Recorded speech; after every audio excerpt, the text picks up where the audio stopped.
Bom dia. Isso ainda. Bom dia, senhoras e senhores. No início, então, as sessões técnicas do Simpósio de Aplicações Operacionais. Eu sou o Tenente Coronel Erigon, sou vice-diretor do Instituto de Aplicações Operacionais e serei o chair dessa sessão técnica. Para o dia de hoje, os autores se apresentarão durante 15 minutos, teremos 5 minutos para perguntas da audiência, obedeceremos a ordem aqui descrita e, na sequência, após cada trabalho, os autores receberão por e-mail as confirmações, ok? Somente serão consideradas apresentadas quem veio aqui presencialmente para o simpósio, tá bom? Fazer a sua apresentação. Pois não. Temos então, sequência, os seguintes artigos. Defining Evaluation Criteria for Strategic Project Portfolio Selection in Brazilian Air Force, dos autores Gustavo Barbie Vieira, Jonatas de Almeida e a doutora Michel Carmen Neira Belderheim, iniciando agora às 8 horas. Na sequência, Better Fit Busca Tabu, uma otimização para apoio ao combate. O apresentador será o Major Mário Viscardi Filho. E Definition of Graphic Signature for Solid Surface Vibrations, o apresentador Leonardo Guimarães, da Universidade Federal do Pará. Chamo aqui para dar início o Tenente Coronel Gustavo para iniciar a nossa sessão técnica. Bom dia a todos, né? Obrigado pela presença.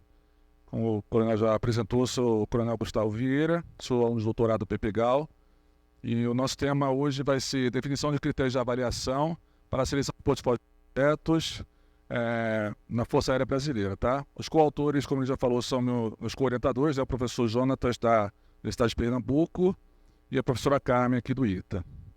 Pode passar, por favor? Tem passador, não?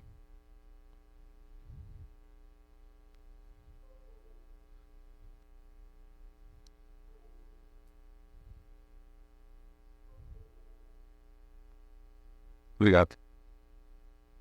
Bom, os objetivos da nossa apresentação, né? Primeiro, apresentar um modelo de geração, modelo qualitativo de valor. Por meio do Value Focus Thinking, eu vou falar brevemente na nossa revisão de literatura o que seria esse método, né? Para a seleção de portfólios de projetos da Força Aérea Brasileira. E também vamos apresentar algumas abordagens como esse modelo qualitativo pode ser aplicado em benefício da seleção de portfólios de projetos. Tá? Fazer uma breve introdução, falando da motivação do trabalho. Falar só sobre 2 tópicos na revisão da literatura. Depois apresentaremos um exemplo de modelo de qualitativo de valor, gerado dessa abordagem. E depois temos os procedimentos para aplicar esse modelo de qualitativo de valor. Tá? E no finalzinho, uma conclusão mostrando limitações de trabalho. As decisões são muito importantes nas nossas vidas, né? Elas envolvem escolhas, envolvem prioridades, entre outros elementos que afetam, né, o processo de decisão. E elas tendem a ser mais complexas no contexto de seleção de portfólio de projetos, porque em portfólio de projetos nós, na verdade, selecionamos um subconjunto de alternativas, né? E não somente uma alternativa, nós não priorizamos uma alternativa. O trabalho é selecionar um subconjunto de alternativas. Existem uma série de aplicações de análise combinatória. Tá? Então, a seleção de portfólio de projetos é um gerenciamento que requer a consideração simultânea de múltiplas iniciativas. Portfólios podem ser financeiros, podem ser de produtos, mas no caso aqui, nosso trabalho está associado, está preocupado com projetos. Né? E existe a possibilidade de influência mútua entre os projetos, o que acaba tornando o problema ainda mais complexo. Tá? Nossa abordagem, nós vamos aplicar então o Value Focus Thinking na fase inicial da seleção, que traduzido seria pensamento centrado em valor, para suporte ao processo de decisão de seleção de portfólio de projetos.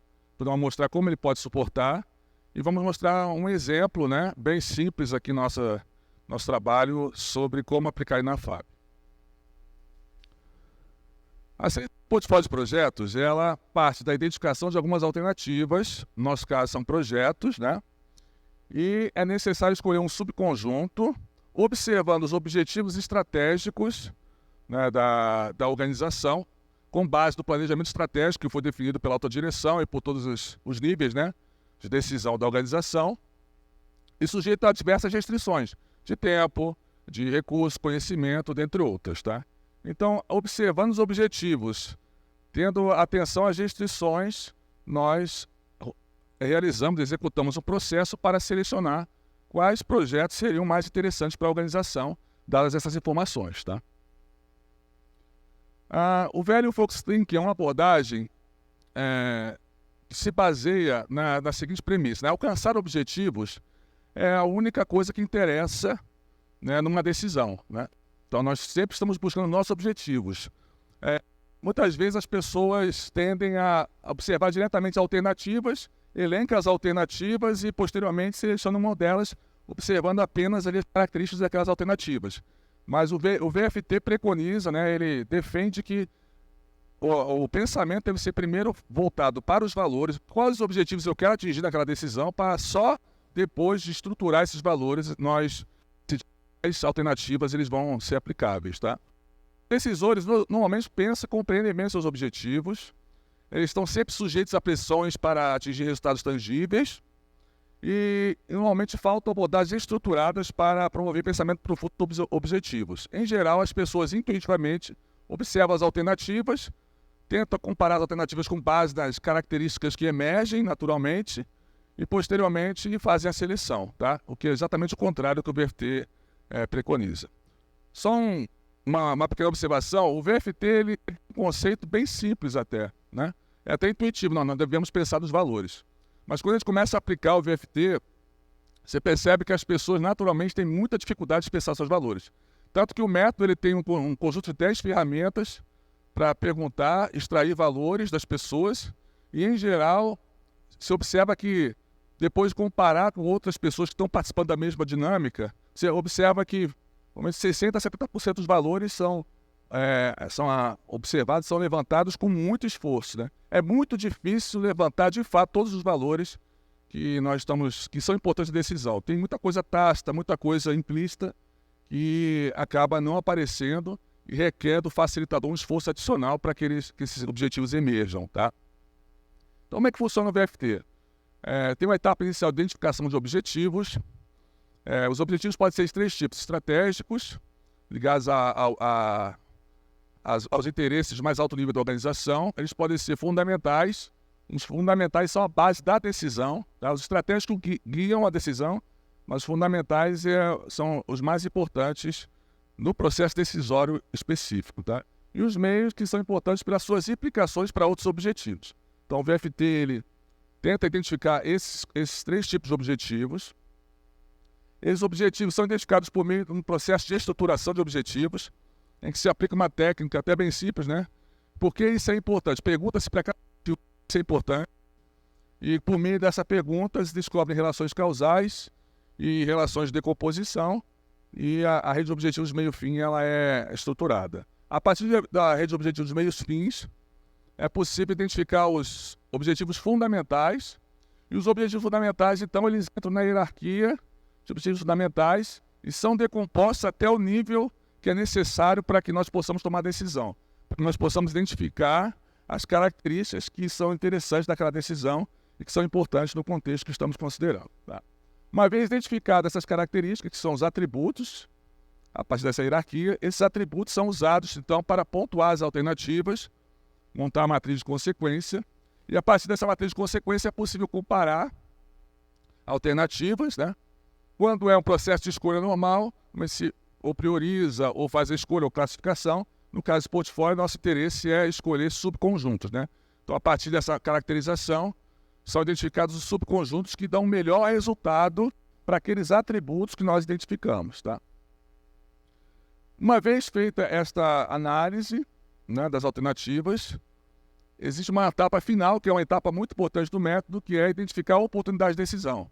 Então, olhando cada alternativa, comparando com cada objetivo, nós observamos se existe uma outra alternativa, que seria uma variação da primeira, por exemplo, que atingiria um resultado melhor. Se a gente investir um pouco mais, pode ser que o resultado melhore muito, tá? Essa é uma oportunidade. Ou se a gente fizer uma composição de alternativas, será que o resultado não seria melhor com as mesmas restrições? Então, há várias análises que são feitas nessa etapa final e nós podemos, então, escolher, selecionar o conjunto de alternativas, né, que compõe o subconjunto que nos interessa. Bom, o nosso modelo ele se baseou no planejamento institucional da Força Aérea. Nós usamos aqui como base o Plano Estratégico Militar da Aeronáutica para identificar a identificação inicial dos valores, tá? A partir desse modelo, a partir dessa documentação estratégica, nós tentamos identificar quais objetivos seriam pontos de partida para caracterizarmos os projetos, tá? Então, aplicando o Value Focused Thinking na documentação, existe um referencial que ele descreve quais são as possíveis abordagens para a extração de objetivos. Existe o padrão que eles chamam de platina, que é o padrão onde você entrevista diretamente os principais decisores da organização. Nem sempre isso é possível, né? Por causa até da restrição de agenda. Então, o padrão ouro é justamente começar o processo analisando a documentação estratégica da organização, extrair os objetivos e, eventualmente, você pode combinar com o padrão prata, que é entrevistar assessores, entrevistar pessoas que tenham conhecimento de caso do contexto, que sejam representantes dos decisores principais para aperfeiçoar, validar aqueles objetivos e identificar novos objetivos, tá? Nós partimos do padrão ouro, então, observando a documentação e aplicando, então, o conceito do VFT, foram extraídos 74 objetivos para todo o portfólio de projetos da Força Aérea, tá? Para exemplificar o nosso artigo ele tem um limite até de extensão, né? Por ser um artigo de congresso. Então, nós escolhemos um tema que seria a defesa antiaérea para exemplificar, né, no nosso artigo. Nosso trabalho completo, né, que está estruturado na tese de doutorado, ele vai tratar de uma série de outras temáticas que a gente vai poder discutir de forma mais ampla, tá? Mas, para esse contexto de defesa antiaérea, então, daqueles 74 objetivos, foram elencados alguns objetivos, né? Em termos de tempo aqui para discorrer sobre todos, mas maximizar a capacidade dos meios antiaéreos de longo alcance, por exemplo, maximizar a capacidade de interoperabilidade de operações conjuntas, maximizar a integração entre a FAP e demais forças armadas e atividade de defesa aeroespacial. São alguns exemplos de objetivos, tá? Esses foram todos que conseguimos identificar a partir do plano estratégico da força, tá? Então, aplicando, então, aquele teste que eu falei, que por que isso é importante, tá? Foi possível estruturar as relações causais entre os objetivos. Algumas relações não têm seta aqui, né? Essas aqui são relações de decomposição. Na realidade, esses dois objetivos são apenas uma especialização desse objetivo. Essas setas representam relações causais. Esse objetivo ele é importante porque ele contribui para esse objetivo, tá? E os objetivos estratégicos identificados foram esses aqui, tá? Então, aqui temos a hierarquia completa. E como aplicar esse modelo qualitativo, tá? Então, nós temos aqui o conjunto de alternativas de projetos. A ideia é dividir os projetos em subportfólios. No caso, o nosso exemplo seria a artilharia antiaérea, seria um dos subportfólios. Para cada subportfólio, selecione os objetivos que compõem o modelo qualitativo de valor, aplique esse modelo usando um método multicritério específico, tá? Então, e o fórum escolhido. Essa aqui seria a primeira abordagem, que é dividir os subportfólios independentes, tá? A segunda abordagem é, novamente, dividir em subportfólios independentes e, posteriormente, priorizá-los, aplicar sobre cada um daqueles que foram priorizados as relações que existem que beneficiam essa seleção do primeiro portfólio, né, entre esses subportfólios demais. Então, há projetos do subportfólio anexo que contribuem para esse subportfólio e diminui, por exemplo, custo, diminui algum critério. Então, eles são considerados primeiro, essas relações, seleciona o subportfólio e aplica-se de forma iterativa para cada subportfólio. Então, existe uma sequência pré-definida e a sequência, então, é obedecida, tá? E a última heurística seria justamente selecionar, aplicar todas as possíveis iterações entre os subportfólios, tá? Todas as possíveis combinações. Eu ativo essa combinação ou não ativo na hora de fazer a seleção. Então, repara que as setinhas vermelhas representam quando existe uma relação de P1 e P2, que beneficia P1 e P2. Se eu não incluir os dois projetos simultaneamente, eu não recebo o benefício daquela iteração. Então, eu rodo a seleção de portfólio sem incluir essa interdependência, ou incluo um projeto, ou incluo outro projeto, ou incluo os dois projetos simultaneamente, assim, e aí vejo o resultado. Depois eu aplico obrigatoriamente incluindo os dois projetos. Quando eu incluo P1 e P2 simultaneamente, eu vou ter um resultado que vai beneficiar ou não a escolha do portfólio, e aí, no caso, eu vou normalmente calcular o resultado final e comparar as duas abordagens, tá? O resultado que for melhor dentre as duas, então é o resultado preferido para a seleção de portfólio de projetos, tá? É um processo mais exaustivo, com mais consumo computacional, mas ele dá a solução ótima. Como conclusão do nosso trabalho, já acabou o nosso tempo aqui, né? Então, nós estamos trabalhando na fase de validação dos especialistas, que é uma fase que já está em andamento, tá? Não foi tratado no nosso artigo, mas estamos já trabalhando nisso. Cases reais para aplicar essas propostas, né, de adoção do modelo qualitativo de valor. Então, vamos rodar para as 3 propostas que estamos fazendo. E as considerações finais, essa abordagem ela é original porque ela compara subportfólios e considera as interdependências entre subportfólios, tá? Que é uma coisa que não é muito explorada na literatura. Normalmente as interdependências para portfólios, elas são tratadas, já é difícil tratar, tá? Que também é parte do escopo do nosso trabalho, mas a inovação aqui é justamente o tratamento das interdependências entre subportfólios para a adoção do resultado final, tá? Agradeço a atenção de todos. Aqui são algumas referências do nosso trabalho. Obrigado. Obrigado, Gustavo. Pergunto se a audiência tem alguma pergunta para o Gustavo.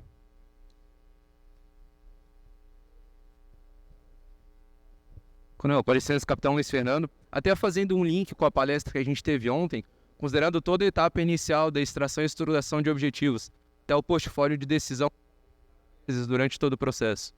Então, o artigo também não entra em muitos detalhes sobre isso, né? O VFT ele tem um processo já definido para isso. Existem vários estudos, até que mostram que se você partir para a identificação de objetivos em grupo, eu tenho um grupo de pessoas que rodam daquela dinâmica. Se a gente iniciar já fazendo a dinâmica de grupo, você naturalmente vai privilegiar viés de pessoas que são mais extrovertidas em geral, ou têm uma opinião forte, ou estão defendendo algum interesse, e algumas pessoas que têm, às vezes, contribuições relevantes, mas não estão ali com iniciativa de se pronunciar, acabam se omitindo, né? Então, qual é o processo que a própria abordagem preconiza? São feitas licitações individuais de todos os participantes. É trabalhoso o processo, mas é de forma. Você identifica e aplica todo o processo exaustivo, né? Então, existe uma série de coisas que a gente faz que elas são para provocar realmente o decisor a se expor e colocar a sua posição. Quais são os seus valores naquele contexto? Feito isso, aí o facilitador, ele estrutura aqueles objetivos, valida e só depois parte para a dinâmica de grupo, tá? E aí na dinâmica de grupo é feito o consenso, novamente revisa a hierarquia, a rede de objetivos, meios, fins, e aí sai o final, que tende a ser muito melhor, tende a minimizar os vieses. Obviamente que é difícil eliminar vieses, né? Mas quanto mais esforço você coloca, dependendo do tempo disponível, é possível aplicando essa sequência de passos, tá? Gustavo, obrigado. Nós não temos mais tempo. A apresentação está disponível no CIG, na aba Teasers, artigos, e lá tem condições de perguntas, tem também um vídeo da apresentação que foi gravado. Pode lançar o Gustavo, depois vai responder para os senhores, tá ok?